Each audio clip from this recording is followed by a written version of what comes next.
In this American English pronunciation video, we're going to study how to make the T and D consonant sounds.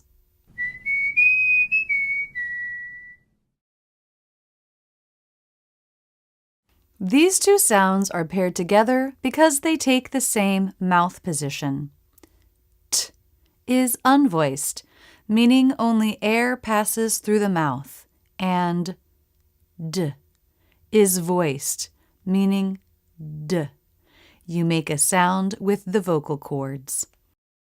These consonants are complicated because the way Americans pronounce them isn't always what you'll find in a dictionary. First, let's talk about the true pronunciation. These are stop consonants, which means there are two parts. First, a stop in the airflow, and second, a release. We stop here by closing the vocal cords and lift the tongue so the flat top part is at the roof of the mouth. It's far forward, almost touching the back of the top front teeth. The teeth come together and we release all three parts at once. The tongue comes down from the roof of the mouth, the teeth part, and we release the air in the throat. T, D. Just like with other stop consonants, we want to release them into the next sound. Let's look at the true T and D consonants up close and in slow motion. The teeth come together and the top front of the tongue is at the roof of the mouth. The air stops in the throat. Then the teeth part and the tongue pulls down to release. The word desk. The teeth close and the tongue is at the roof of the mouth. Then everything releases right into the as in bed vowel. The word stick. The teeth close and the tongue is at the roof of the mouth. Then everything releases right into the as in sit vowel. The word expect. The teeth nearly close and the tongue is at the roof of the mouth. Then the teeth release just a bit. There's no next sound to release into, so the movement is minimal for the release. The tongue releases down. It's possible to make the true D without the teeth coming together. Said, D, D. Because of the voice in this sound, we can still release it. Said, D. But to make the true T, the teeth do have to come together or nearly together. Set, T. That was the true T and true D.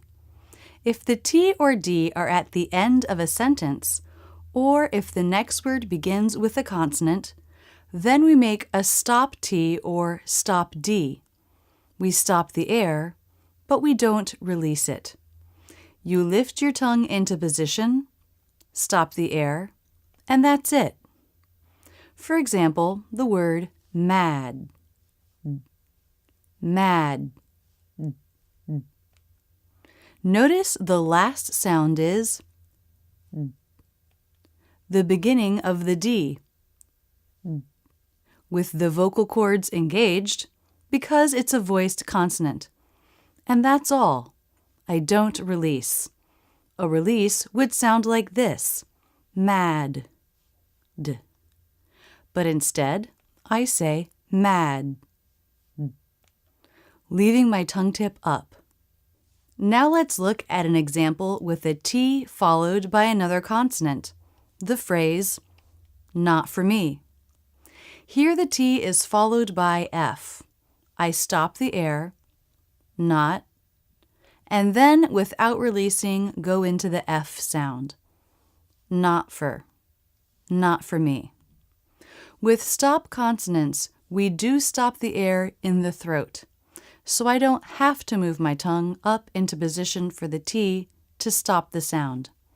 In this phrase, not for me, I touch the roof of my mouth with a part of the tongue that's further back, not my tongue tip can stay down. This helps me make the stop even shorter, so I can quickly go into the next sound. Not for, not for. I'll bring my tongue up for the stop T if the next sound also requires the tongue being at the roof of the mouth. When I say, not for me, instead of, not for me, the words are more connected and the sentence is smoother.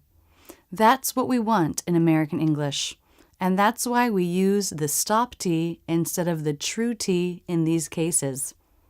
Not for me. Not for me. Not for me. Let's look at a stop up close and in slow motion. Here's the word what. I don't release the T at the end. The tongue goes to the roof of the mouth, but then I just stop the air. My teeth aren't together, and I don't release. The lips simply close. What?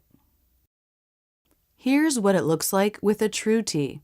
The teeth come together, then a subtle release. Compare the ending. The top is what with a stop T, and the bottom is what with a true T. For the stop T, the teeth don't come together because they don't need to release. The air simply stops with the tongue in position. For the true T, we bring the teeth together so the tongue, teeth, and air release. The stop T and D relate to the true T and D. We simply skip the release. But when the T or D come between two vowels or diphthongs, or after an R and before a vowel or diphthong, we make a different sound. One exception: if the T or D starts a stressed syllable, then it's a true T or D.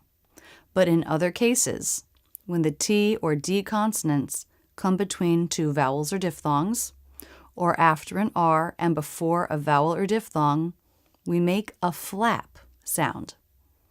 This is different from the true and stop T and D because we don't stop the sound. We don't hold anything. We simply let the front part of the tongue bounce against the roof of the mouth without stopping the flow of air. The flap T and flap D sound the same. The T in matter is the same as the D in matter. Matter. Matter.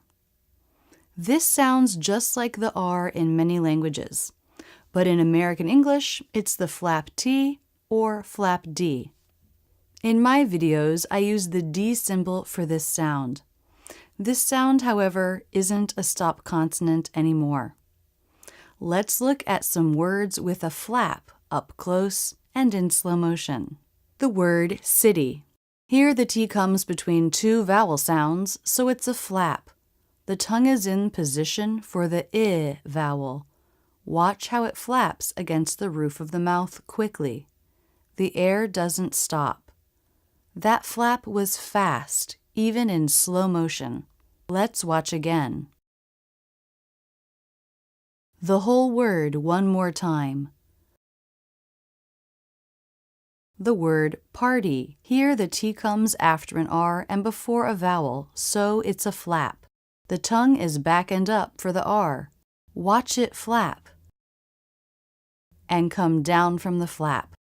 The air didn't stop. Watch the whole word one more time.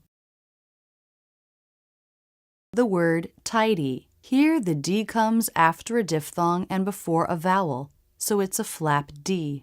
Watch the tongue flap. The whole word one more time. To isolate the sound, try holding out the sound before and after. Party. Then you can really feel the tongue flap, bouncing against the roof of the mouth. Remember, this isn't represented in dictionaries. They will show the symbol for the true T, party, even though Americans pronounce it party. So remember the rule. when a T or D comes between vowels and diphthongs, or after an R before a vowel or diphthong, like party. Unless it starts a stressed syllable, flap the tongue. Sometimes we drop the T or D completely. We leave the sounds out. This is an American habit. If you look up the words in the dictionary, the sounds are there. There are two cases when you might hear an American drop a T or D. First, when the T or D comes between two consonant sounds. For example, exactly. This word has the K, T, L consonants together, but most people pronounce it without the T. Exactly. Full pronunciation, exactly. Common pronunciation, exactly. Dropping the T between two consonants simplifies the pronunciation. Also, we often drop the T when it comes after an N. Many Americans say center instead of center, or interview instead of interview. This is a big topic. I have a whole series of videos on the pronunciation of T and D, which you can find on my website. The true T and D sounds. Desk, stick, expect.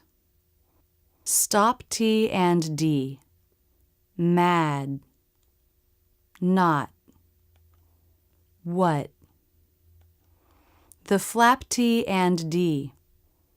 City, party, tidy. Example words. Repeat with me. Best, best. Time, time. Do, do. Odd, odd. There's no way to make a stop T sound on its own because it isn't a sound. It's a lack of sound. Cut, cut. Better, better. This video is one of 36 in a new series, The Sounds of American English. Videos in this set will be released here on YouTube twice a month, first and third Thursdays in 2016 and 2017. But the whole set can be all yours right now. The real value of these videos is watching them as a set, as a whole, to give your mind the time to take it all in and get the bigger picture. Most of the materials you'll find elsewhere just teach the sounds on their own, in isolation. It's a mistake to learn them this way. We learn the sounds to speak words and sentences, not just sounds. Move closer to fluency in spoken English. Buy the video set today. Visit rachelsenglish.com/sounds. Available as a DVD or digital download. If you liked this video, be sure to subscribe. Either click here or in the description. But don't stop there. Keep learning with my American English in Real Life playlist, my Ben Franklin playlist, or my Word of the Week series. Click on me to check out my channel where there are hundreds of great videos. Don't forget to visit my website where you can learn about my premium membership and online courses.